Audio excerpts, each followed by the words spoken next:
여러분, 벌써 12월이 되었습니다. 오늘은 특별히 대림절 첫 주로 설교 후에는 성찬식도 함께 나누게 되는데요. 이 대림절이라는 말은 기다릴 때의 이말임, 마디 절자를 써서 이미 오신 주님, 그리고 다시 오실 주님을 기다리는 절기입니다. 사실 교회력으로 따지면 오늘이 새해입니다. 새해. 교회력의 마지막이 지난주 왕국주일이었고요. 오늘 대림절부터 다시 교회력이 새롭게 시작하거든요.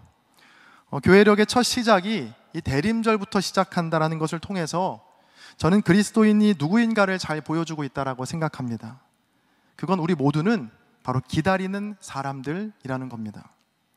그러니까 내가 할 수 있는 거, 또 내가 하고 싶은 거 다 해보고 나서 마지막 순간에 미진한 부분을 채워가며 기대하며 기다리는 사람이 아니고, 모든 것을 시작하기에 앞서서 가장 먼저 기다림으로 새해를 맞이하는 사람, 그 사람이 바로 저와 여러분, 또 그리스도인들입니다. 이 박노해 시에 그리움이 길이 된다라는 시가 있는데요, 그 시의 내용은 이렇습니다. 나는 기다리는 사람, 그리움을 좋아한다.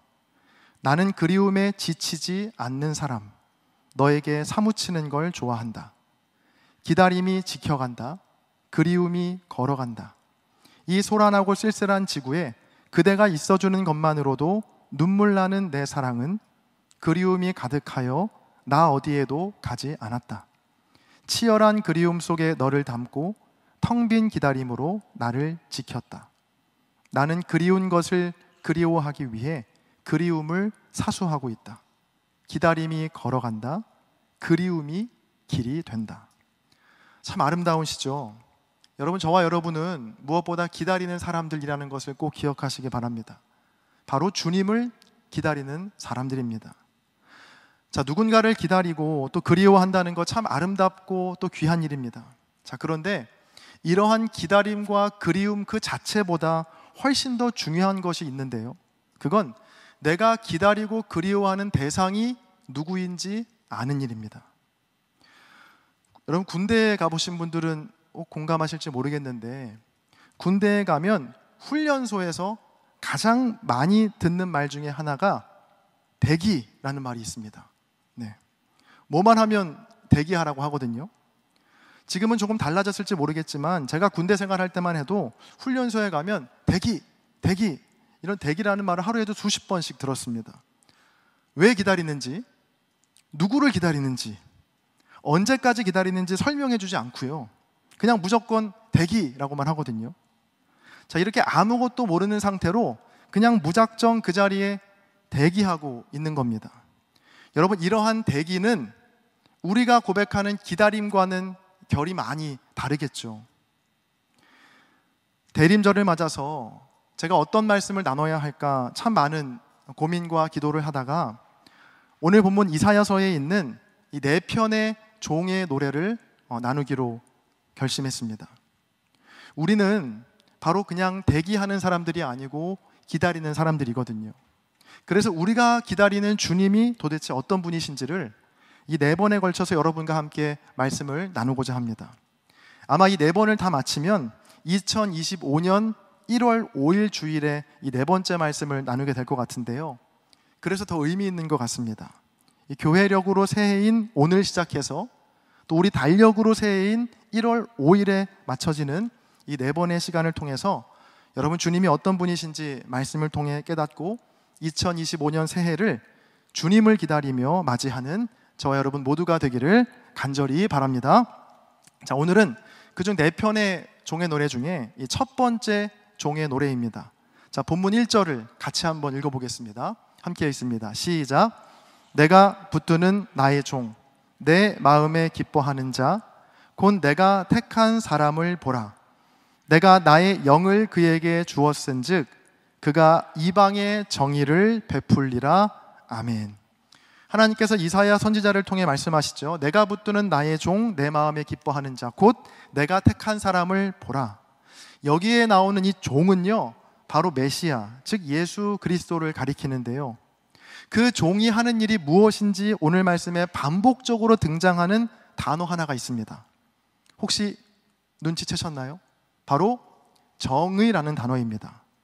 자, 1절에 보시면 정의를 베풀리라, 3절에 보시면 정의를 시행할 것이며, 또 4절에 보시면 정의를 세우기에 이르리니. 자, 이 4절밖에 되지 않는 이 짧은 종의 노래, 첫 번째 종의 노래 중에 무려 3번에 걸쳐서 정의, 정의, 정의가 나오고 있습니다. 자, 그래서 오늘 말씀의 제목도 종의 노래 정의라고 한번 정해봤는데요. 여러분, 지금부터 조금 더 집중이 필요합니다. 너무 설명이 길어지거나 어려워지지 않도록 제가 나름 최대한 노력을 많이 했는데 저만 혼자 노력해서 되는 건 아니고요. 여러분의 노력도 필요합니다. 자, 여러분, 먼저 정의하면 무엇이 떠오르시나요? 저는 가장 먼저 이게 떠오르더라고요. 마이클 샌델의 정의란 무엇인가 라는 책이 먼저 떠오르더라고요. 그러니까 어떤 분이 이 마이클 샌델의 정의란 무엇인가라는 책을 한 문장으로 정리한 분이 계세요. 그러니까 제가 그 문장을 보고 무릎을 탁 쳤는데 아마 읽어보신 분들은 공감하실 거예요. 그분은 이 마이클 샌델의 정의란 무엇인가를 이렇게 정리했습니다. 정의란 정의할 수 없다. 와. 또 정의하면 히어로들이 등장하는 이 저스티스 리그, 이런 것도 좀 떠오르는 것 같아요. 자, 우리가 보통 정의라고 하면 뭔가 알듯 말듯 모호하거나 아니면 정의의 사도가 나타나서 악한 자들을 벌주고 위험에서 구해주는 무언가 응보적 정의를 떠올리기 쉽거든요. 자, 그런데 오늘 말씀에 나오는 정의는요, 이런 정의와는 조금 다른 뜻입니다. 자, 오늘 본문의 정의라고 번역된 단어를 히브리어로 보면 미슈파트라는 단어를 쓰고 있는데, 이 미슈파트는요, 이 성경 속에서 응보적 정의가 아니고 회복적 정의의 의미로 많이 쓰이고 있습니다. 조금만 더 설명을 이어가면 약하고 힘이 없는 사람들의 회복을 말하는데, 단순히 개인적으로 내가 연민의 마음으로 돕는 것을 넘어서 법이나 제도 등의 사회적 구조를 바꾸는 것을 미슈파트, 바로 정의라고 합니다. 자, 실제 성경에 있는 예들을 제가 한번 가져와 봤어요. 먼저 신명기 10장 18절입니다. 고아와 과부를 위하여 정의, 미슈파트를 행하시며 나그네를 사랑하여 그에게 떡과 옷을 주시나니. 다음으로 욥기 19장 7절입니다. 내가 폭행을 당한다고 부르짖으나 응답이 없고 도움을 간구하였으나 정의, 미슈파트가 없구나. 마지막으로 시편 140편 12절입니다. 내가 알거니와 여호와는 고난당하는 자를 변호해 주시며 궁핍한 자에게 정의, 미슈파트를 베푸시리이다. 자, 성경이 말하는 정의, 즉 미슈파트가 어떤 느낌인지 조금 이제 감이 오시죠? 이 미슈파트라는 단어가요, 구약 성경에 406회나 기록되어 있습니다. 하나님이 얼마나 정의에 관심이 많으신지를 알 수 있는 대목이죠.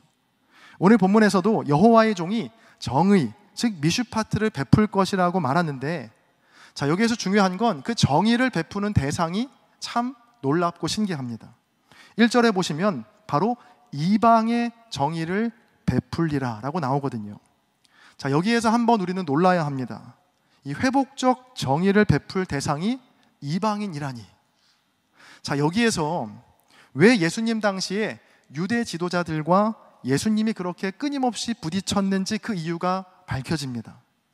예수님 당시에 유대 지도자들은 이방인들은 짐승만도 못한 존재로 여겼거든요. 그러니까 이방인들은 회복적 정의의 대상이 아니라 응보적 정의, 그 존재 자체가 저주를 받고 심판을 받아야 하는 대상으로 그들을 여긴 거예요. 자, 그런데 예수님은 그들과는 정반대였죠.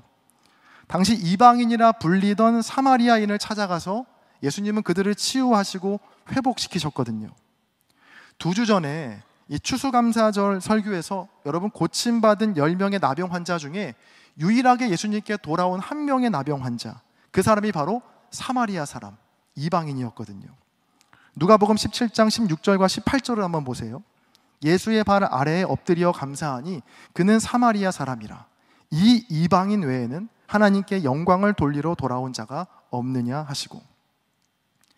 여러분, 그래서 사실 이 유대 지도자들이 정말로 성경의 가르침을 소중히 생각하고 하나님 말씀에 자기의 삶을 비추어 봤다면 예수님을 거부하거나 또 예수님을 괴롭히지 않았을 거예요. 예수님께서 이 땅에서 하신 일은요, 뭔가 성경에 없는 굉장히 독특하고 이상한 일을 하신 것이 아니고, 오늘 본문에 나오는 것처럼 구약 성경에 끊임없이 등장하는 정의, 즉 미슈파트를 이방에게 행하신 것이거든요. 다시 오늘 본문을 한번 보시죠. 1절에 보시면 이방에, 즉 사마리아에 찾아가서 예수님은 그들을 회복시키는 정의를 베푸셨고요. 2절에 보시면 예수님은 소리를 높이거나 목소리를 높이면서 무언가 세력을 만드는 일을 하지 않으시고 도리어 단 12명의 제자들과 함께 마지막 순간까지 조용히 그 사명을 감당하셨습니다. 그리고 3절의 말씀인데요, 이 3절은 같이 한번 읽어보겠습니다. 함께 읽습니다. 시작. 상한 갈대를 꺾지 아니하며 꺼져가는 등불을 끄지 아니하고 진실로 정의를 시행할 것이며 아멘. 자, 여기에서 상한 갈대와 꺼져가는 등불이란 위태롭고 쓸모없어 보이는 인생을 뜻합니다. 여러분, 갈대가 상하면 꺾어야 하고요, 또 꺼져가는 등불이 있으면 그것을 다른 등불로 교체하거나 빨리 끄는 일이 더 효과적인 방법입니다. 자, 그러나 이 땅에 하나님의 종으로 오신 주님은 그렇게 하지 않으신다는 겁니다. 누가 봐도 위태롭고 쓸모없어 보이는 인생들을 꺾어버리시거나 끄지 않으시고 그 모습 그대로 받아주시고 사랑해 주신다는 겁니다. 자, 그리고 그런 사랑과 정의를 언제까지 행하시는가? 마지막 4절의 말씀 같이 한번 읽어보겠습니다. 시작.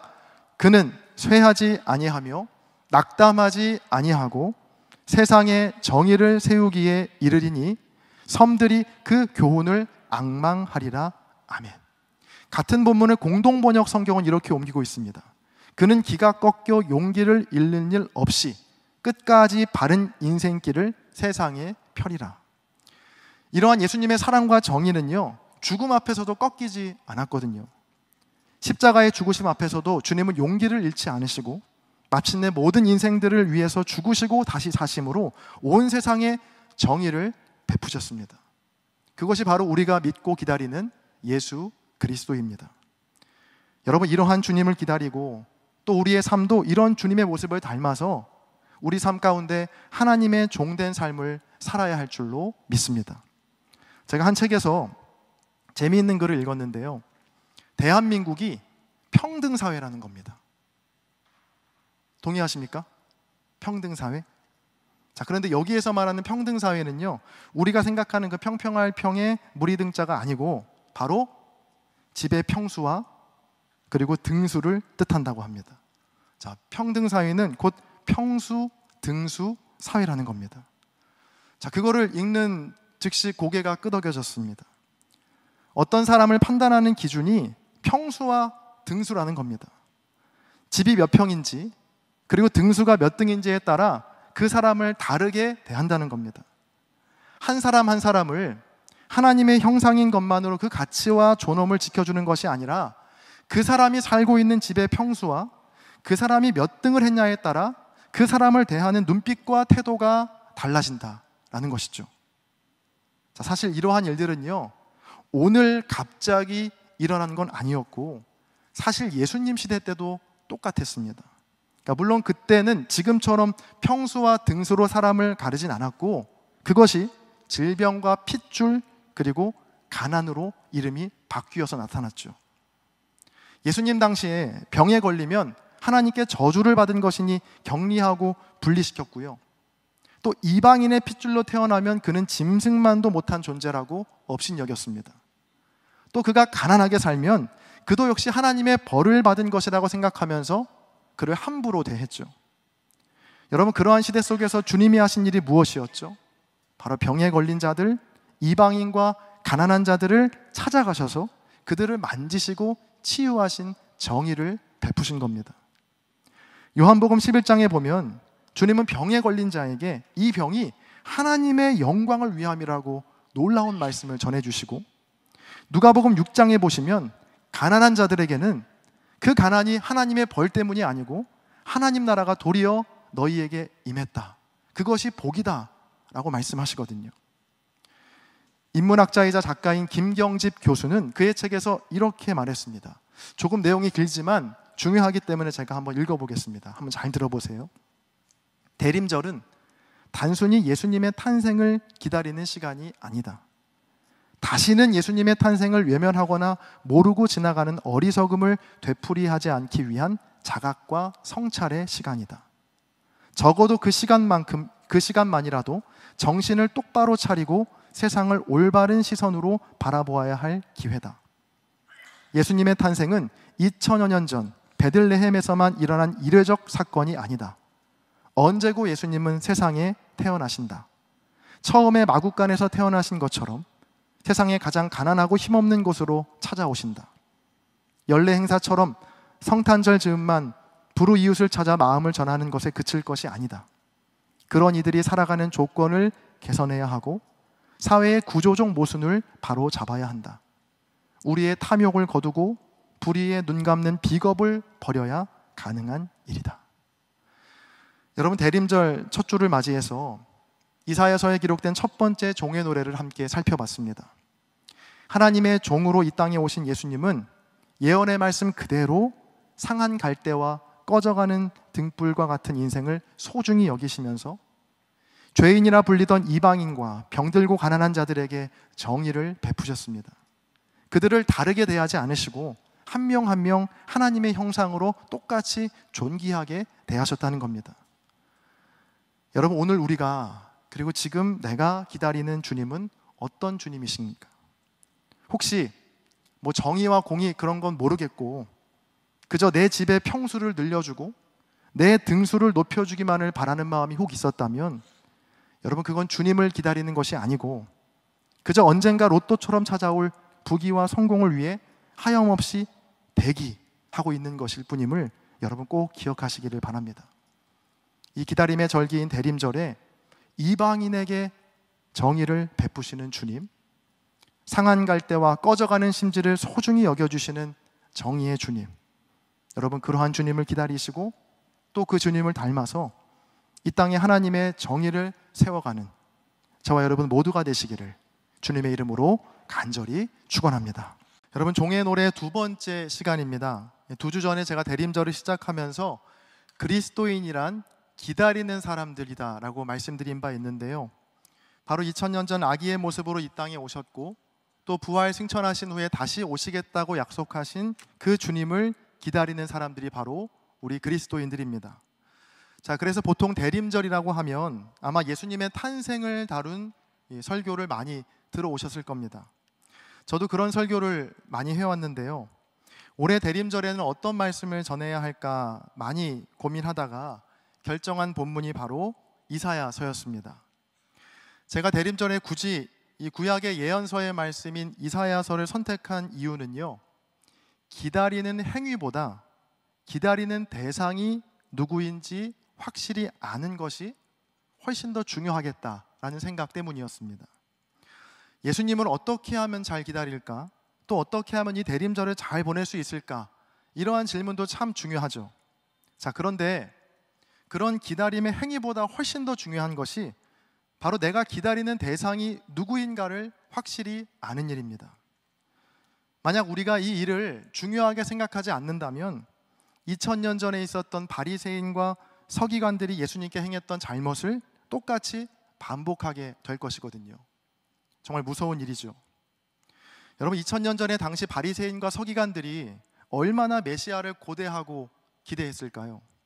자, 그런데 그들은 막상 눈앞에 메시아가 탄생했지만 메시아를 알아보지 못했습니다. 왜냐하면 그들은 메시아가 어떤 분인지 또 예수 그리스도가 어떤 분인지를 알지 못했거든요. 이 구약성경 이사야서에 나오는 4개의 종의 노래를 통해서 오래전부터 하나님께서 약속하신 메시아가 어떤 분이신지를 함께 살펴보고 저와 여러분도 엉뚱한 메시아, 또 내 상상 속의 메시아가 아닌 참된 주님, 하나님께서 약속하신 그 예수님을 기다리고 또 닮아갈 수 있게 되기를 주님의 이름으로 간절히 축복합니다. 그래서 첫 시간에는 이사야서 42장을 본문으로 해서 정의라는 제목의 말씀을 나누었습니다. 이 성경이 말하는 정의는, 즉 미슈파트는 회복적 정의라고 말씀드렸죠.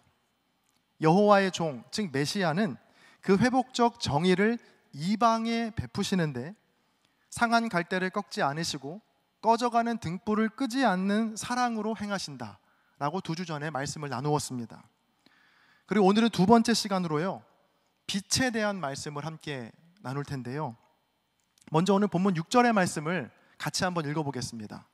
함께 읽습니다. 시작. 그가 이르시되 내가 나의 종이 되어 야곱의 지파들을 일으키며 이스라엘 중에 보전된 자를 돌아오게 할 것은 매우 쉬운 일이라. 내가 또 너를 이방의 빛으로 삼아 나의 구원을 베풀어서 땅끝까지 이르게 하리라. 아멘.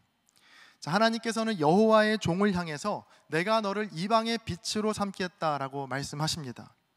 여러분, 빛하면 어떤 이미지가 떠오르시나요?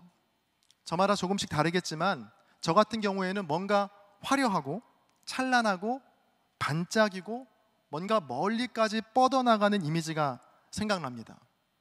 자, 그래서 한 분야에서 굉장히 빼어난 활약을 펼치는 이들을 가리켜서 우리는 그들을 스타라고 부르죠. 그러니까 별처럼 빛나기 때문에 붙여진 이름인데요, 자, 이런 빛에 대한 이미지가 있다 보니까 예수님도 우리가 막연히 그 스타처럼 생각하기가 쉬운 것 같습니다. 오늘 말씀에도 하나님께서는 여호와의 종을 이방의 빛으로 삼으신다고 했거든요. 그래서 예수님을 TV에 나오는 화려하고 멋진 스타처럼 생각할 수 있다는 거예요. 그 스타 예수님을 우리가 잘 섬기기만 하면 나도 그런 빛나고 멋진 스타의 자리에 오를 수 있겠다는 욕심도 날 수 있겠죠. 자, 그런데 너무나 안타깝게도 성경 어디에도 그 빛나고 화려한 스타 예수님의 모습은 찾아볼 수 없습니다. 그러니까 복음서는 물론이고 오늘 함께 읽은 구약 성경에도요, 이 이사야서에서도 그런 메시아, 그런 예수님은 기록되어 있지 않습니다. 아니 목사님, 그럴 리가요? 오늘 본문 3절에 보시면 하나님께서 여호와의 종에게 나의 영광을 그 종의 속에 나타내겠다고 말씀하시잖아요. 다른 것도 아니고 하나님의 영광이 나타나는 삶이라면 어떻게 그 삶이 빛나고 찬란하고 아름답지 않을 수 있겠습니까? 라고 반문하는 분이 계실지도 모르겠습니다. 자, 잘 들어보세요. 이 3절에서 분명히 하나님께서 여호와의 종에게 나의 영광을 너의 속에 나타내겠다라고 말씀하시거든요. 그런데 이어지는 종의 고백이 다음 4절에 나오는데 이 4절 말씀을 우리 같이 한번 읽어보겠습니다. 함께 읽습니다. 시작. 그러나 나는 말하기를 내가 헛되이 수고하였으며 무익하게 공연히 내 힘을 다하였다 하였도다. 참으로 나에 대한 판단이 여호와께 있고 나의 보응이 나의 하나님께 있느니라. 아멘. 자, 여호와의 영광이 나타나는 삶이 어떤 모습이라고 종은 고백하냐면 헛되이 수고하였고 무익하게 공연히 내 힘을 다했다 라는 말로 고백하고 있는 겁니다. 같은 본문을 세번역 성경은 이렇게 옮기고 있습니다. 그러나 나의 생각에는, 종의 생각에는 내가 한 것이 모두 헛수고 같았고 쓸모없고 허무한 일에 내 힘을 허비한 것 같았다. 하나님의 영광을 나타내는 삶이 종의 생각에는, 즉 메시아의 생각에는 헛수고 같았고 쓸모없고 허무한 일에 힘을 허비한 것 같았다라는 고백이 담겨 있습니다. 화려함과 찬란함과는 분위기가 매우 다르죠. 그리고 6절에서 하나님은 여호와의 종에게 너를 이방의 빛으로 삼았다라고 말씀하시는데, 자, 여기에서 우리가 멈칫해야 합니다. 이방의 빛. 자, 이 단어는 어떤 뉘앙스로 우리가 받아야 하냐면 마치 이런 단어와 같습니다. 차가운 핫초코, 소리 없는 외침, 작은 거인. 자, 이런 말처럼 도저히 같이 쓰일 수 없는 단어가 합쳐진 말입니다. 여러분, 차가운데 핫초코인 게 말이 됩니까? 말이 안 되죠. 소리는 없는데 외침이라는 것도 말이 안 되고 작지만 거인이라는 것도 너무나 상반된 단어의 조합입니다. 이 이방의 빛이라는 표현이 바로 이런 조합과도 같다는 말입니다. 지난 설교에서도 말씀드렸지만 여러분, 이방이라고 하는 건요, 당시 이스라엘 사람들에게는 죽여도 마땅한 저주받은 존재, 더럽고 상종하면 안 될 존재를 뜻하는 말이었습니다. 자, 그런데 여호와의 종은 뭐라고요? 이방의 빛. 그러니까 그러니까 바로 어두움과 더러움을 상징하는 이방을 비추는 빛이 된다라고 하는 말씀인 겁니다. 자, 그러니까 이제 의문이 해소됩니다. 하나님의 영광을 나타내는 삶이 왜 이렇게 헛되고 또 공연히 허무한 것 같은 생각이 들게 될까? 바로 그 빛이 이방을 향해 있기 때문입니다. 자, 요한복음 8장에 보면 예수님께서 자신을 가리켜 나는 세상의 빛이다라고 말씀하시는 부분이 있거든요. 자, 요한복음 8장 12절의 말씀을 화면을 보시고 다 같이 한번 읽어보겠습니다. 함께 읽습니다. 시작. 예수께서 또 말씀하여 이르시되 나는 세상의 빛이니 나를 따르는 자는 어둠에 다니지 아니하고 생명의 빛을 얻으리라. 아멘. 자, 그런데 흥미로운 사실은 예수님께서 이 요한복음 8장에서 이 말씀을 하시기 전 바로 1절부터 11절까지 어떤 일을 하시고 나서 그리고 그 다음에 12절에서 나는 세상의 빛이라고 말씀하시거든요. 그런데 그 앞선 일이 어떤 일이었냐면 바로 음행 중에 잡혀온 간음한 여인을 용서하신 장면입니다. 음행 중에 잡혀온 여인을 향해 서기관과 바리새인들이 돌로 그를 치려고 할 때 예수님은 죄 없는 자가 먼저 돌로 치라고 말씀하시면서 죽을 수밖에 없던 그 여인을 살려주시고 그녀에게 다시 기회를 주는 장면이 나옵니다. 그리고 나서 하신 말씀이 나는 세상의 빛이다 라고 말씀하신 겁니다. 그러니까 오늘 본문이 이사야서의 맥락과 너무나 딱 떨어지죠. 예수님은 진실로 이방의 빛으로 이 땅에 오셨고 또 그렇게 살아가셨습니다. 빛과는 너무나 어울리지 않는 죄와 어둠의 자리, 이방의 자리로 찾아가서 어둠 속의 빛으로 사셨습니다. 그래서 예수님께서 바라시는 빛은요, 뭔가 반짝거리는 스타의 빛이 아니고 일렁이고 위태롭게 보이는 촛불과 같은 굉장히 불안하고 위태로운 빛으로 보일 수밖에 없었던 것이죠. 여러분, 진광불휘라는 말이 있습니다. 이 말의 뜻은 참된 빛은 번쩍거리지 않는다라는 뜻입니다. 퀴즈 내겠습니다. 밤하늘에 가장 빛나는 별이 무엇인지 아십니까? 북극성? 정답은 인공위성이랍니다. 자, 여러분, 많은 별들 사이에서 유독 빛나고 반짝거리는 별이 진짜 별이 아니고 인공위성이라는 것이 우리에게 참 많은 생각을 하게 하는데요, 이방의 빛으로 오신 예수님은요, 반짝거리지도 또 번쩍거리지도 않으셨습니다. 캄캄한 어둠 속에서 위태롭게 일렁이는 촛불처럼 헛수고처럼 보이고 쓸데없어 보이는 이들을 향해 끊임없이 사랑의 빛을 비추셨습니다. 그리고 저와 여러분은 바로 그 빛을 받은 자들임과 동시에 그 빛을 내야 하는 자들로 부르심을 받게 된 것이죠. 야망의 빛, 욕망의 빛을 번쩍이며 비추는 것이 아니라 이방의 빛으로 또 세상의 빛으로 이 어둡고 상처난 곳에 찾아가는 빛이 되어야 한다는 말입니다. 제가 오늘 말씀을 준비하다가 너무나도 아름답고 빛나는 한 교회의 이야기를 접하게 되었는데요, 아쉽게도 창천교회는 아니었고 네덜란드의 헤이그에 있는 베델교회 이야기였습니다.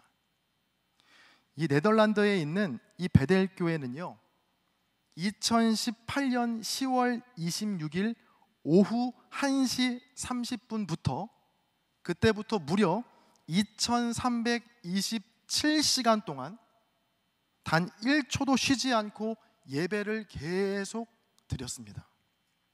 24시간 내내, 그것도 3달이 넘는 기간 동안 쉬지 않고 예배를 드린 거예요. 자, 이들이 이 예배를 쉬지 않고 드리기 시합을 했던 걸까요? 아니면 기네스북에 등재하기 위한 도전이었을까요? 여러분, 베델교회가 2327시간 동안 단 1초도 쉬지 않고 예배를 드린 이유는 바로 이방인 한 가정 때문이었습니다. 아르메니아 출신의 탐나지안이라는 가족은 2010년도에 정치적인 문제 때문에 아르메니아를 탈출해서 네덜란드로 피신해 왔다고 해요.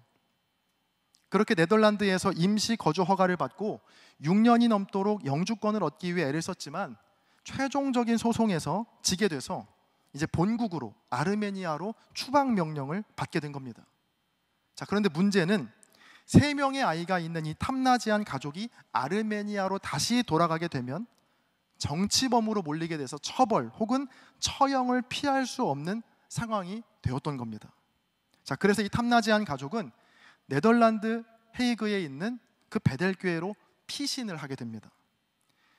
이 네덜란드에는 중세 때부터 내려오는 법률 조항이 하나 있었다고 해요. 그건 예배 중에는 경찰이 절대로 교회에 들어갈 수 없다라는 조항이었습니다.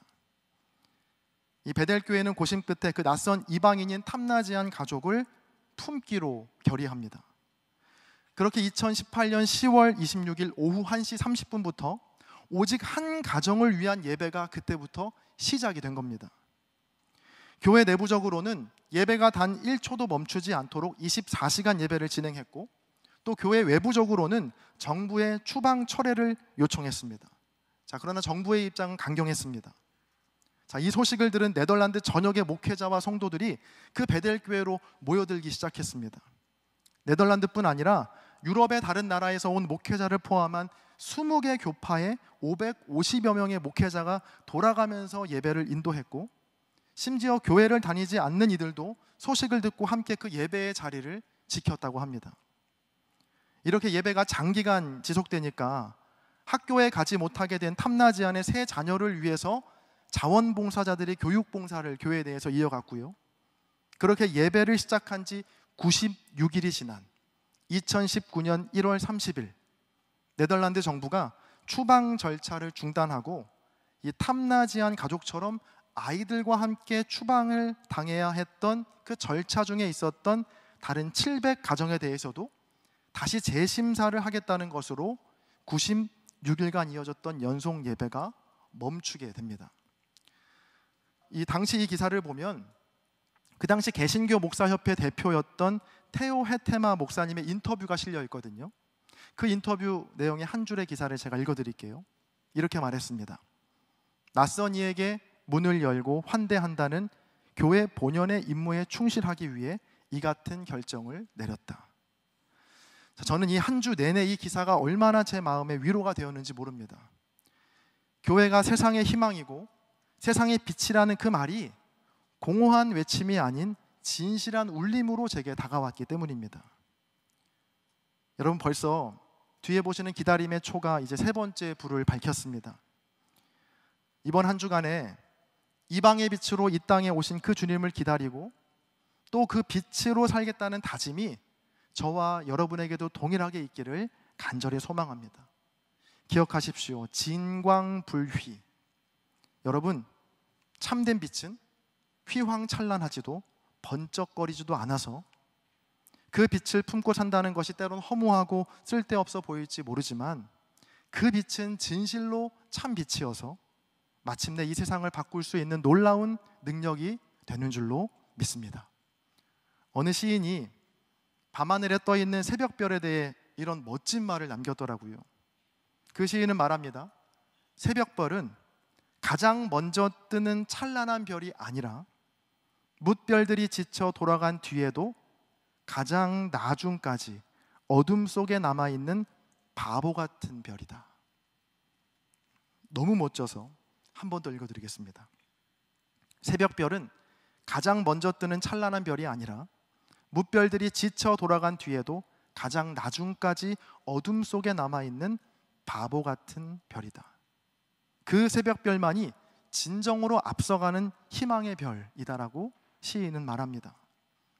사랑하는 창천교회 청년 여러분, 저와 여러분이 이러한 새벽별 같은 삶이 되기를 간절히 바라고 소망합니다. 이방의 빛으로 오신 주님을 닮아서 때론 흔들리고 또 위태로울지언정 결코 꺼지지 않는 마지막까지 어둠 속을 지키는 타오르는 빛이 되어서 나의 주변과 그리고 이 세상을 빛나게 하는 진정한 세상의 빛, 이방의 빛된 삶이 되시기를 간절히 축복합니다.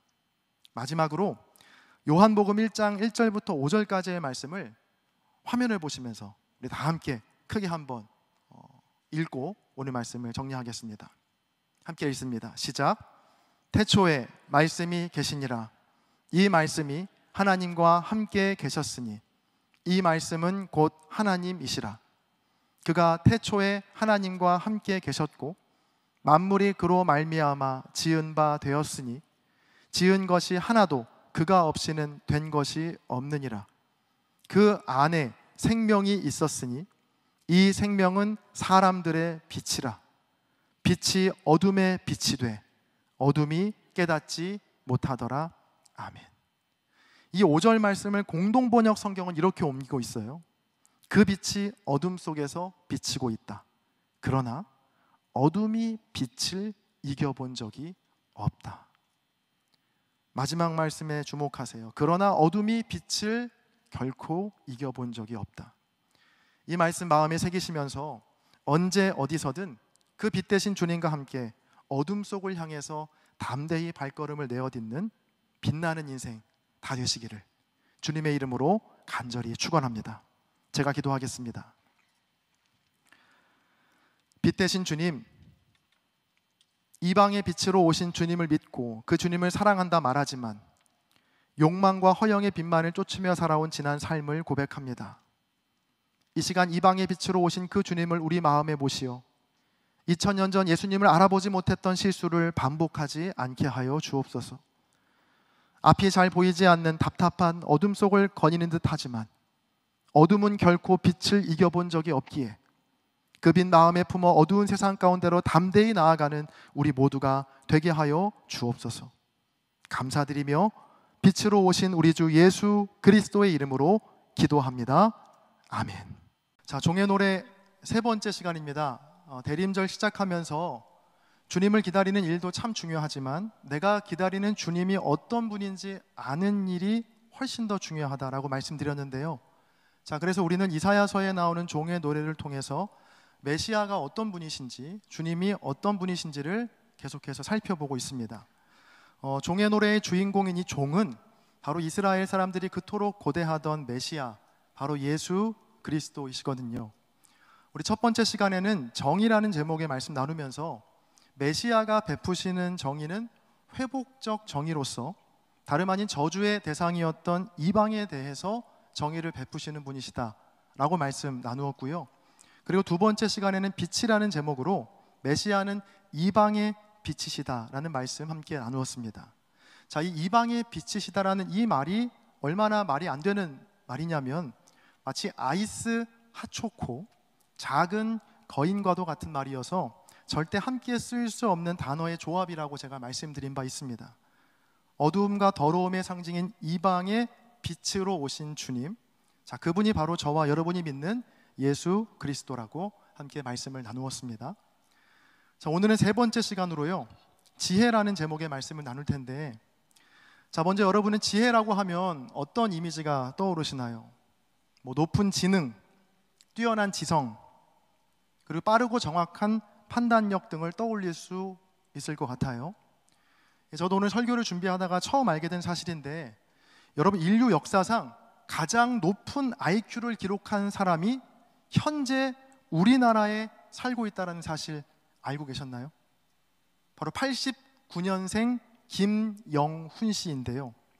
이분이 세계 천재 인명사전에 당당히 1위에 올랐는데 이 김영훈 씨의 IQ가 몇인지 아십니까?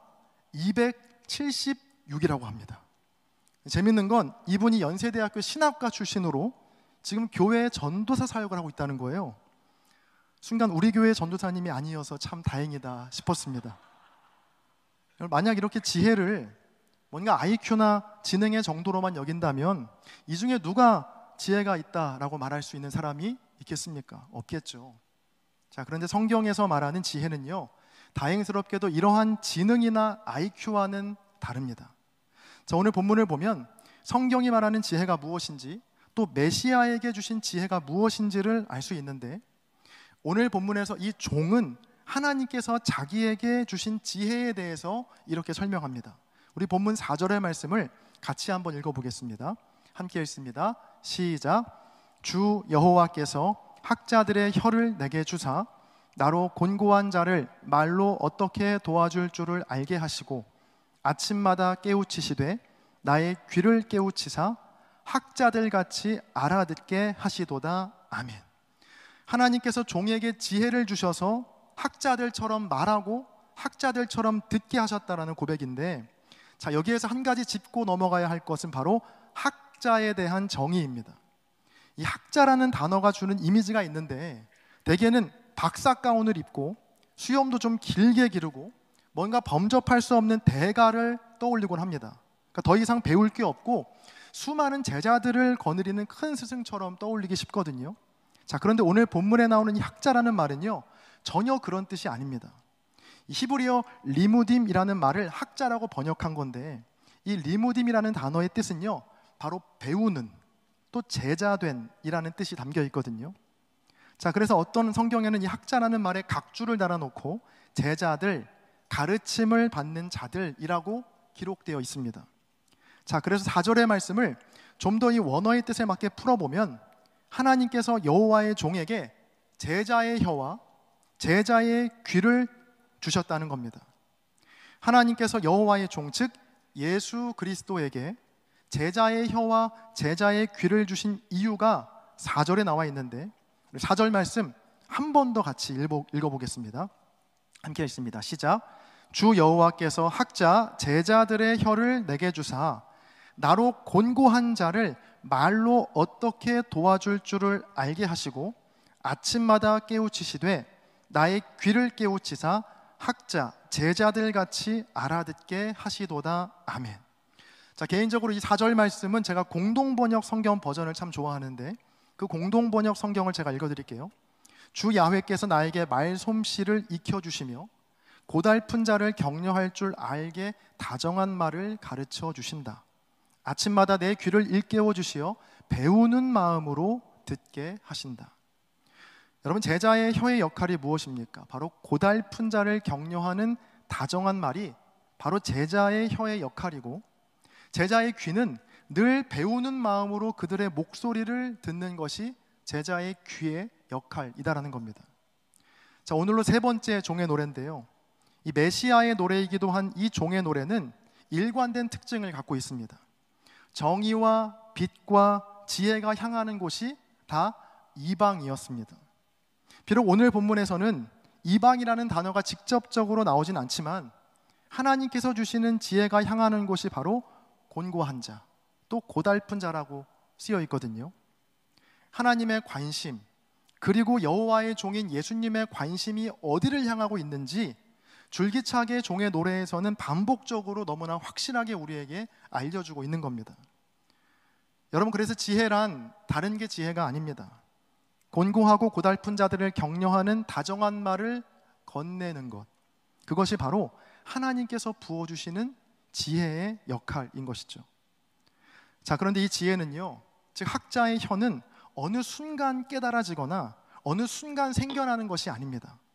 바로 학자의 귀, 즉 늘 배우는 마음으로 들으려 할 때 하나님께서 부어주시는 지혜입니다.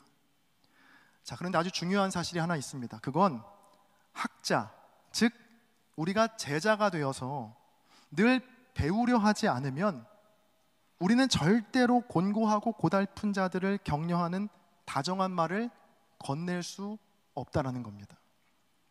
왜일까요? 왜냐하면 우리 모두는 이 세상에서 내가 가장 고달프고 내가 가장 곤고한 자라고 생각하며 살아가거든요. 군대에 다녀온 분들에게 어느 부대가 가장 힘든 부대냐고 물어보세요. 100이면 100, 내가 다녀온 부대가 가장 힘든 부대라고 말합니다. 저는 군 생활을 대구에서 했거든요. 제가 대구에서 군 생활을 했다고 하면 강원도에서 근무한 분들의 눈빛이 급격하게 달라집니다. 옅은 미소를 띠면서 너 정말 편하게 군 생활했구나, 그 정도 뭐 군대 체험이지 라는 눈빛으로 저를 치근하게 보세요. 자, 그런데 저 정말로 힘들었거든요. 정말로 곤고하고 고달팠습니다. 그래서 일병 때까지 동기끼리 저희들이 모여서 하는 말이 뭐였냐면, 차라리 전방에서 몸이 힘든 게 낫지 라는 푸념을 늘 늘어놓았던 기억이 있습니다. 자, 이처럼 우리는요, 내가 겪는 어려움과 내가 겪는 아픔만이 절대적이고 또 가장 아픈 아픔이라고 생각하며 삽니다. 세상에 나보다 힘들고 나보다 고달프고 나보다 곤고한 사람은 없다라고 여기며 살아가죠. 자, 그래서 우리가 배우려고 하지 않으면, 다른 사람의 인생을 들여다보고 공부하려고 하지 않으면 절대로 우리는 남의 아픔이나 문제가 보이지 않는다는 겁니다. 언뜻 보이더라도 내 아픔과 내 문제가 더 크다고만 생각하게 마련이거든요. 자, 그런데 이 제자의 혀와 제자의 귀를 가진 여호와의 종은 늘 배우는 사람이고 늘 공부하는 사람입니다. 바로 곤고하고 고달픈 자들의 아픔과 문제에 관심을 갖고 그들을 공부하고 그들을 배우는 사람이죠. 자, 그렇게 듣고 배우려 할 때 하나님께서 지혜를 부어주셔서 그들의 곤고함과 고달픔을 보게 하시고 또 그들을 격려할 수 있는 다정한 말을 떠오르게 하신다는 겁니다. 서울대학교 보건대학원 환경보건학과의 김승섭 교수는 그의 책에서 공부라는 단어를 이렇게 정의합니다. 제가 책의 일부를 읽어드리겠습니다. 제게 공부는 타인의 고통에 응답하는 언어였습니다. 타인의 고통은 타인의 것입니다. 우리는 손톱 밑에 찔린 가시로 아파하는 옆 사람의 고통을 알지 못하지요. 특히 부조리한 사회로 인해 상처받은 이들은 종종 비명조차 지르지 못하고 숨죽이며 아파하는 경우가 많습니다. 보이지 않는 상처가 당사자의 몸에 갇히지 않고 공유할 수 있는 이야기가 되기 위해서는 누군가가 그 고통에 응답, 즉 공부해야 합니다 라고 적어놨거든요.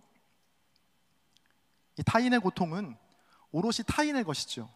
자, 그래서 우리가 공부하고 알아야 합니다. 배워야 하고 들어야 합니다. 그래야 타인의 고달픔과 곤고함이 그때야 보이고 그들을 격려할 수 있는 다정한 말이 떠오르거든요. 자, 바라기는 우리 창천교회 청년부가 이 하나님의 지혜를 사모하고 그 지혜를 소유한 자들 되기를 간절히 바랍니다. 평생 공부하고 평생 배우는 자로 살면서, 즉 제자로 살면서 곤고하고 고달픈 이들을 위로하고 그들에게 힘이 되는 예수님 닮은 삶이 되기를 주님의 이름으로 간절히 축복합니다. 자, 그런데 문제는요, 여러분도 느끼시겠지만 이러한 일이 결코 쉽지 않다는 겁니다.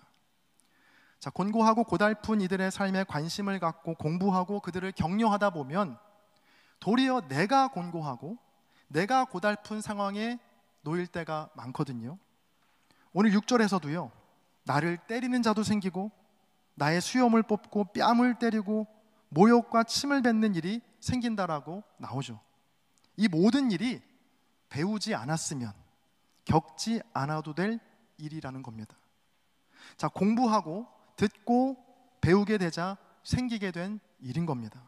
자, 그래서 대부분의 사람은요, 이 곤고하고 고달픈 이들의 아픔을 배우고 공부하고 그들의 신음소리를 듣고 공부하는 일을 쉽게 포기하곤 합니다. 왜냐하면 정말 괴롭고 또 힘든 일이거든요. 제가 올해 6월에 출간된 책 중에 제게 정말 큰 도전과 울림을 주었던 책이 하나 있는데 유리주사위라는 제목의 책입니다. 자베르라는 필명을 가진 작가가 쓴 책인데 본명은 책에 나와 있지 않아서 잘 모르겠어요. 자, 그 책에서 이 오늘 말씀과 딱 맞닿는 글이 있어서 조금은 길지만 제가 한번 읽어보려고 해요. 제가 읽을 때 혹 저자를 아시는 분은 음성지연이 될지 모르겠습니다. 한번 잘 들어보세요. 자, 그냥 모르면 편한데 자꾸 읽고 알게 되니까 자꾸 지고 싶지 않게 된다. 불합리한 현실에 대해 반복해서 생각하게 된다. 내가 무엇을 할 수 있을까? 읽을 줄만 알지 뭐 어떻게 할지 모르겠는데 읽는 사람이 되어서 불행하다. 하지만 그렇다고 이제 와서 책을 끊을 수도 없다. 그럴 용기도 없다. 아직 사놓고 읽지 못한 책들이 잔뜩 방에 쌓여 있고 불합리한 세계와 그 속에서 고통받는 개인의 삶이 담긴 책들의 아우성이 끝이 없다. 새벽에 책을 덮고 불을 끄고 누우면 그 책들이 울부짖는 소리가 들리는 것 같다. 너는 알아야 해. 너는 공부해야 해. 네가 누워 잠을 청하는 이 땅은 촘촘하게 누군가의 억울한 눈물과 피해의 역사가 퇴적되어 만들어진 땅이야. 너는 이 땅에 마음 편히 누울 수 없어. 너는 잠잘 수 없어. 어서 그 이야기들을 읽어. 너는 알아야 해. 그것이 너의 의무야. 자, 이 저자의 말처럼 그냥 모르면 편한데 자꾸 읽게 되고 알게 되고 공부하게 되니까 불편해지는 겁니다. 보이지 않고 들리지 않던 곤고하고 고달픈 이들이 보이기 시작하고 그들의 울음소리가 들리기 시작하거든요. 자, 그래서 대부분 이 공부하기를 포기합니다. 다시 아무것도 모르는 상태로, 다시 편한 상태로 돌아가는 것이죠. 저도 고백하자면 최근 설교 준비하는 게 몇 배나 더 힘들어졌습니다. 자, 물론 설교 준비가 쉬웠던 적은 단 한 번도 없었지만 올해 청년부를 맡게 되면서부터 한 주 한 주 설교를 준비하고 작성하는 게 얼마나 힘들어졌는지 모릅니다. 왜 이렇게 힘들어졌을까? 곰곰이 생각해 봤습니다. 달라진 게 하나 있더라고요. 그건 이전보다 훨씬 더 많은 책을 읽기 시작했고 또 타인의 삶에 더 깊은 관심을 갖기 시작했다는 겁니다. 그들의 삶을 읽어내기 위해 부단히 고민하고 공부하기 시작하니까 한마디를 하고 한 줄을 쓰더라도 이전보다 훨씬 더 복잡하고 어려워지더라고요. 자, 그래서 다시 돌아갈까라는 생각도 하곤 했습니다. 그러니까 공부하는 일을 멈추고 배우는 것을 멈추고 그냥 쉽고 재밌고 편하게 사는 삶으로 말이죠. 자, 그런데 오늘 말씀을 통해서 다시 마음을 다잡았는데요. 왜냐하면 하나님께서 당신의 종에게 부어주시는 지혜는 곤고하고 고달픈 이들을 어떻게 도와줘야 할지 알게 하시는 지혜이고 또 끊임없이 배우고 공부하려는 태도로부터 나오는 것임을 오늘 말씀을 통해서 확인하고 또 깨달았기 때문입니다. 이런 하나님의 지혜는 우리의 삶을 참 불편하고 때로는 복잡하게 만듭니다. 때로 억울한 일을 당할 수도 있고요. 받지 않아도 될 모욕과 침뱉음을 당할 수도 있습니다. 자, 그럼에도 포기하지 않고 우리가 이 길을 계속 가야 하는 이유는 바로 하나님께서 나를 도우시고 그런 나를 의롭다 하시기 때문입니다. 오늘 본문 7절부터 9절까지의 말씀을요, 우리 앞에 화면을 보시고 세번역 성경으로 같이 한번 크게 읽어보겠습니다. 함께 읽습니다. 시작. 주 하나님께서 나를 도우시니 그들이 나를 모욕하여도 마음 상하지 않았고 오히려 내가 각오하고 모든 어려움을 견디어 냈다. 내가 부끄러움을 당하지 않겠다는 것을 내가 아는 까닭은 나를 의롭다 하신 분이 가까이에 계시기 때문이다. 누가 감히 나와 다투겠는가? 함께 법정에 나서 보자. 나를 고소할 자가 누구냐? 나를 고발할 자가 있으면 하게 하여라. 주 하나님께서 나를 도와주실 것이니 그 누가 나에게 죄가 있다 하겠느냐? 그들이 모두 옷처럼 헤어지고 좀에게 먹히길 것이다. 아멘. 사랑하는 창천의 청년 여러분, 우리 모두 이 땅에 곤고하고 고달픈 이들의 아픔이 무엇인지를 우리가 공부하고 배워가면서 지친 그들을 다정한 말로 위로하고 격려할 수 있는 주님의 참된 제자의 삶을 살게 되기를 진심으로 응원하고 또 소망합니다. 아침마다 하나님께 이렇게 기도해 보는 건 어떨까요? 하나님, 오늘도 제게 제자의 귀를 주셔서 곤고하고 고달픈 이들의 목소리를 듣게 하시고 또 제자의 혀를 주셔서 다정한 말로 지친 그들을 격려하고 위로하게 하여 주옵소서. 이 기도를 다시 한번 마지막으로 같이 읽어볼까요? 화면을 보시면서 아침 기도 함께 읽어보겠습니다. 시작. 하나님, 오늘도 제게 제자의 귀를 주셔서 곤고하고 고달픈 이들의 목소리를 듣게 하시고 제자의 혀를 주셔서 다정한 말로 지친 그들을 격려하고 위로하게 하여 주옵소서. 이 기도가 우리 모두의 평생의 기도 제목이 되어서 하나님께서 주시는 지혜로 늘 충만한 삶, 무엇보다 예수 그리스도를 따르는 영광스러운 인생이 다 되시기를 주님의 이름으로 간절히 축원합니다. 제가 기도하겠습니다. 존귀하신 주님, 오늘 말씀을 통해 우리의 삶이 얼마나 하나님과 멀리 떨어져 있었는지를 깨닫습니다. 곤고하고 고달픈 이들에게 찾아가셔서 그들의 목소리를 들으시고 늘 이웃의 삶과 아픔을 배우며 사셨던 예수 그리스도를 닮아 우리의 삶도 평생 배우는 자로, 또 듣는 자로, 누구도 귀 기울이지 않는 고달픈 인생들에게 찾아가 다정한 말로 위로를 건넬 줄 아는 주님의 제자 여호와의 종들이 다 되게 하여 주옵소서. 감사드리며 우리 주 예수 그리스도의 이름으로 기도합니다. 아멘. 여러분, 대림절부터 시작했던 종의 노래 드디어 마지막 네 번째 시간입니다. 이사야서에 나오는 네 개의 종의 노래를 통해서 우리가 진정 기다리고 또 닮아가야 할 메시아, 즉 예수님의 모습을 살펴보았는데요. 지금까지 나눈 말씀을 짧게 한번 떠올려 보겠습니다.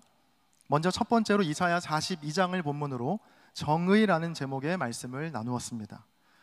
여호와의 종인 메시아는 저주받은 자들이라 불리던 이방에 회복적 정의를 베푸시는 분이시고, 또 두 번째 이사야서 49장을 본문으로 빛이라는 제목의 말씀을 나누면서 메시아는 누구도 가까이 하고 싶지 않아 했던 이방의 빛을 비추시는 분이시다 라고 말씀을 나누었습니다.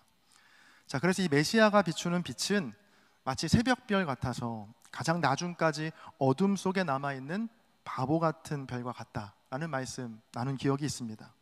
그리고 지난주였죠. 세 번째로 이사야서 50장을 본문으로 지혜라는 제목의 말씀 나누면서 하나님께서 여호와의 종인 메시아에게 부어주시는 지혜는 곤고하고 고달픈 자들을 격려하는 다정한 말을 건네는 것이다 라고 말씀을 나누었습니다. 그리고 오늘 마지막 네 번째 종의 노래입니다. 오늘 본문은 여호와의 종, 즉 메시아를 매우 충격적으로 예언하고 또 묘사하고 있습니다. 자, 먼저 52장 14절을 저희 같이 한번 읽어보겠습니다. 함께 읽습니다. 시작. 전에는 그의 모양이 타인보다 상하였고 그의 모습이 사람들보다 상하였으므로 많은 사람이 그에 대하여 놀랐거니와. 아멘. 자, 이 같은 본문을 공동번역 성경은 이렇게 옮기고 있어요. 무리가 그를 보고 기막혀 했었지. 그의 몰골은 망가져 사람이라고 할 수가 없었고 인간의 모습은 찾아볼 수가 없었다. 자, 메시아 즉 여호와의 종의 몰골이 얼마나 망가지고 상하였는지 많은 사람들이 그를 볼 때 사람이라고, 인간이라고 볼 수 없을 정도로 망가져 있었다는 해석입니다. 자, 이어지는 53장 우리 2절과 3절도 같이 한번 읽어보겠습니다. 함께 읽습니다. 시작. 그는 주 앞에서 자라나기를 연한 순 같고 마른 땅에서 나온 뿌리 같아서 고운 모양도 없고 풍채도 없은즉 우리가 보기에 흠모할 만한 아름다운 것이 없도다. 그는 멸시를 받아 사람들에게 버림받았으며 간고를 많이 겪었으며 질고를 아는 자라. 마치 사람들이 그에게서 얼굴을 가리는 것 같이 멸시를 당하였고 우리도 그를 귀히 여기지 아니하였도다. 자, 같은 본문을 이번에는 제가 메시지 성경으로 읽어드릴게요. 하나님 앞에서 자라난 그 종, 바싹 마른 땅에 심긴 앙상한 묘목, 왜소한 초목 같았다. 아무 볼품없고 보잘것 없었다. 멸시받고 무시당하며 고난을 아는 사람, 고통을 몸소 겪은 사람이었다. 그를 보면 사람들은 고개를 돌렸다. 우리는 그를 멸시했고 벌레 취급했다. 자, 어떤가요? 이 한 사람을 이렇게 최악으로 묘사해도 되나 싶을 정도로 그 표현과 설명이 정말 처참하죠. 엉망이 된 몰골, 바싹 마른 왜소한 체형, 여기저기 멸시를 받고 무시당하며 고난과 고통 속에 있는 자. 자, 이런 사람을 가리켜 우리는 흔히 이렇게 말합니다. 실패자, 루저, 쓸모없는 인간. 자, 그리고 유대인 사회에서는 이런 사람을 두고 저주받은 죄인이라고 불렀습니다. 그가 당하는 모욕과 수치, 고난과 고통에는 분명한 하나님의 뜻이 있다라고 믿었기 때문인데요. 그가 하나님 앞에 죄를 지었기 때문에 그 죄로 인해 받는 마땅한 하나님의 형벌이 바로 고난이다 라고 생각했습니다. 자, 그래서 예수님 당시의 유대인들은요, 가난과 질병과 같은 이 고난 속에 있는 자들을요 절대로 가까이 하지 않았습니다. 아니, 혹시라도 내게 다가올까 봐 끊임없이 그들을 밀어내고 저주하고 비난했습니다. 자, 이런 고난에 대한 부정적인 이미지는요 오늘날도 마찬가지입니다. 자, 누군가가 불의의 사고를 당하거나 아니면 원치 않는 질병과 어려움을 겪게 되면 우리 안에 드는 첫 마음은요, 그가 당한 고난을 해석하려 하고 또 이유를 찾으려 하거든요. 잘 생각해봐. 네가 뭔가 혹시 잘못한 거 아니야? 남몰래 지은 죄가 있었던 거 아니야? 이번 고난, 이 어려움을 통해서 하나님 앞에 철저하게 회개해봐. 그럼 하나님께서 지금의 이 고난을 상상도 못할 영광으로 바꿔주시고 이 고난을 극복하게 하실 거야. 여러분, 내가 그 고난을 당할 때도요 이와 비슷한 생각을 하는 것 같아요. 왜 내게 이런 고난이 닥쳤을까? 내가 뭘 잘못했을까? 내가 무슨 죄를 지었을까? 자, 이렇게 우리는요 고난의 이유를 설명하고 싶어 하고요, 그 고난을 해석하고 싶어 합니다. 자, 그런데 이런 우리의 생각을 완전히 뒤집어 버리는 말씀이 바로 오늘 본문인 겁니다. 자, 성경 가지신 분들은 오늘 본문이 이사야서 52장 13절을 보시면 그 위에 소제목으로 이렇게 적혀 있거든요. 고난받는 종. 자, 여러분, 이 말은 우리의 생각과 상식을 완전히 뒤엎는 말입니다. 제가 두 번째 말씀 전할 때, 빛에 대해서 설교할 때 이방의 빛을 두고 차가운 핫초코, 작은 거인, 소리 없는 외침, 이런 말과 같다라고 말씀드린 바가 있는데, 솔직히 차가운 핫초코 말할 때 한두 분이라도 피식 웃을 줄 알았습니다. 자, 그런데 너무 진지하시더라고요. 지금도 진지하시고요. 자, 그런데 지금 이 고난받는 종이라는 이 말은요, 그것보다 훨씬 더 말도 안 되는 단어의 조합입니다. 여기에 나오는 종은 여호와의 종, 즉 메시아, 우리가 믿는 하나님의 아들 예수 그리스도이거든요. 그 메시아 앞에 어떻게 고난이라는 말이 붙을 수 있겠습니까? 영광받는 종, 사랑받는 종, 존경받는 종이라면 모를까, 고난받는 메시아, 고난받는 종이라는 건 여러분 정말 상상할 수도 없는 말이거든요. 심지어 그 종의 모습이 얼마나 볼품이 없고 형편이 없어요. 그 종은 멸시받고 무시당하며 고난을 아는 사람, 거기서 끝나지 않고 고통을 몸소 겪은 사람이라고 기록하고 있습니다. 그 고통받은 종이 다름 아닌 메시아이고 하나님의 아들 예수 그리스도이시다. 자, 우리 다 함께 우리 53장 4절부터 6절까지의 말씀을 같이 한 번 더 한 목소리로 읽어보겠습니다. 함께 읽습니다. 시작. 그는 실로 우리의 질고를 지고 우리의 슬픔을 당하였거늘 우리는 생각하기를 그는 징벌을 받아 하나님께 맞으며 고난을 당한다 하였노라. 그가 찔림은 우리의 허물 때문이요 그가 상함은 우리의 죄악 때문이라. 그가 징계를 받음으로 우리는 평화를 누리고 그가 채찍에 맞음으로 우리는 나음을 받았도다. 우리는 다 양 같아서 그릇 행하여 각기 제 길로 갔거늘 여호와께서는 우리 모두의 죄악을 그에게 담당시키셨도다. 아멘. 자, 4절을 주목해 보세요. 우리는 생각하기를 그는, 즉 메시아는 징벌을 받아 하나님께 맞으며 고난을 당한다 하였노라. 자, 이게 바로 고난에 대한 우리의 일반적인 생각입니다. 고난은 하나님께서 내리시는 징벌이고 죄의 결과이다. 자, 그런데 오늘 말씀은 우리에게 이렇게 말해주고 있죠. 고난의 이유가 꼭 그런 것 때문에 겪는 건 아니라고 말해주고 있는 겁니다. 고난에도 다양한 종류의 고난이 있다는 것이죠. 어떤 고난은 누군가의 허물과 죄를 덮어주기 위해 또 평화를 이루기 위해 겪게 되는 고귀하고 영광스러운 고난도 있다라고 우리에게 분명히 말해주고 있는 겁니다. 이 이사야서의 예언은 그대로 성취가 되어서요, 하나님의 아들이신 예수님께서 이 땅에 오셔서 정말로 고난받는 종으로 살아가셨고 그렇게 고난 받으시다가 죽으셨습니다.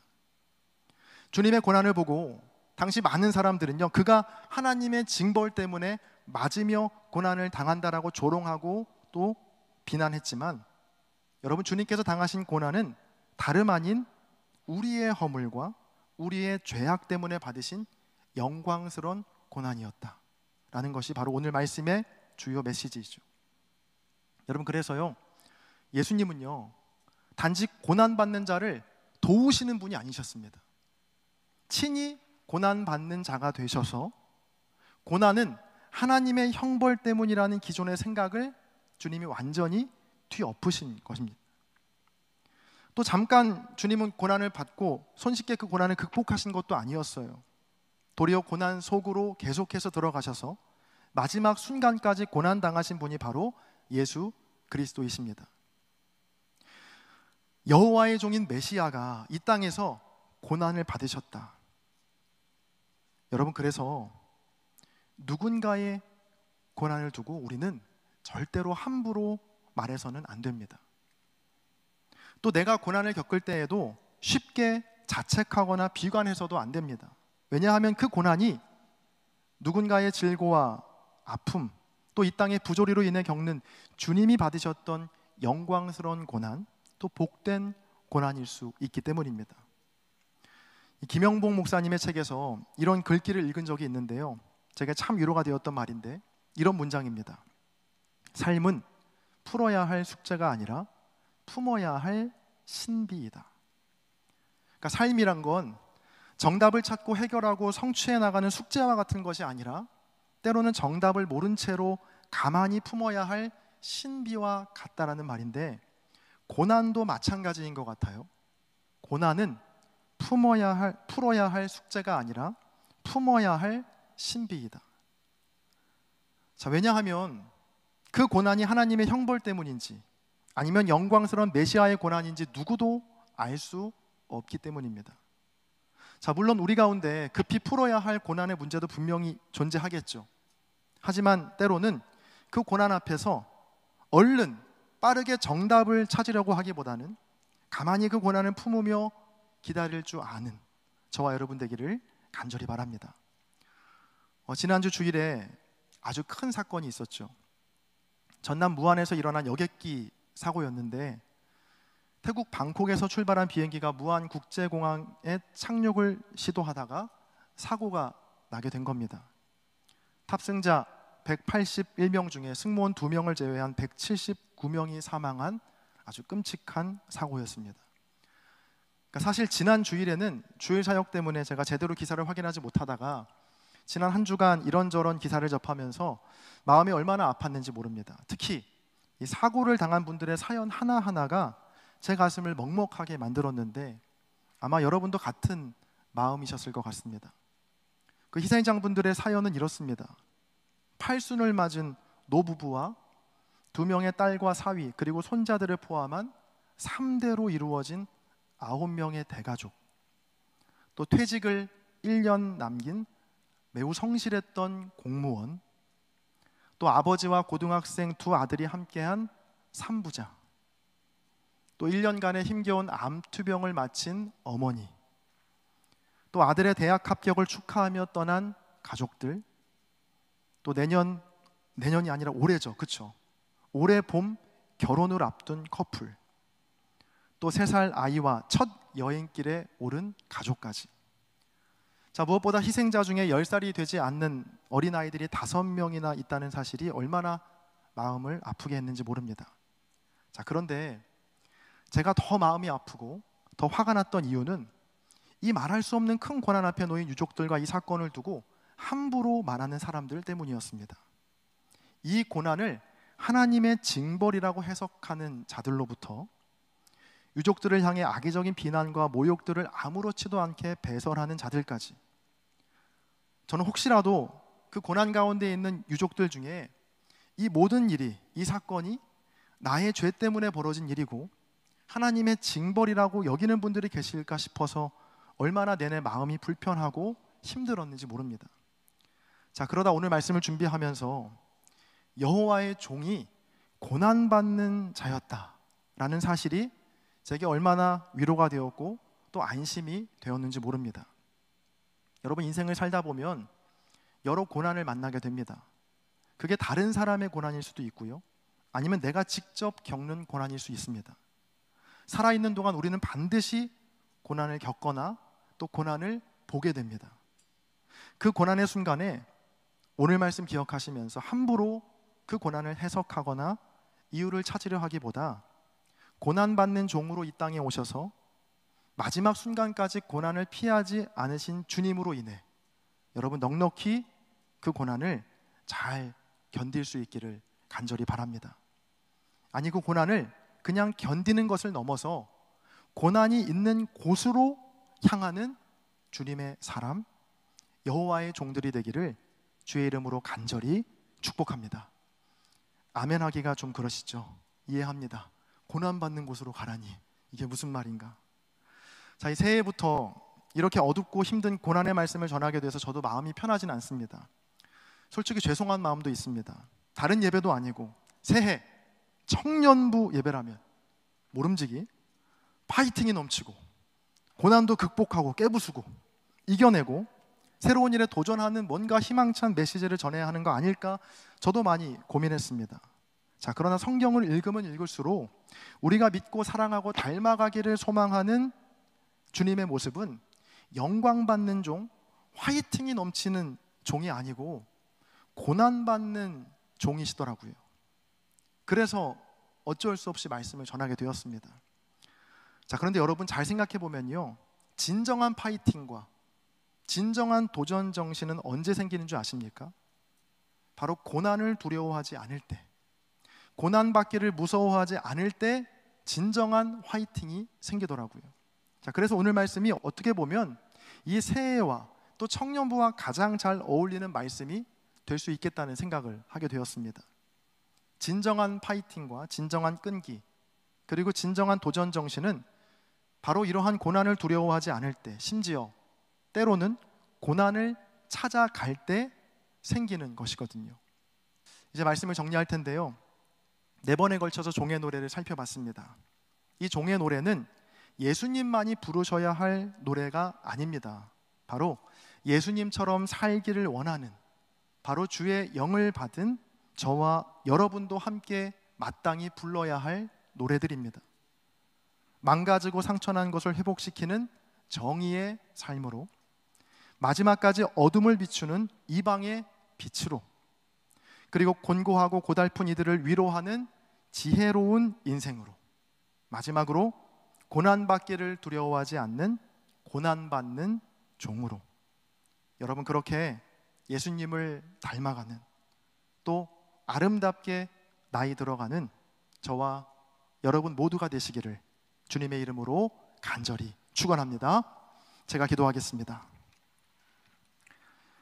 존귀하신 주님, 고난받는 자로 이 땅에 오셔서 고난이 꼭 하나님의 징벌 때문만은 아님을 몸소 보여주시고 깨닫게 하신 주님의 크신 사랑과 은혜에 감사를 드립니다.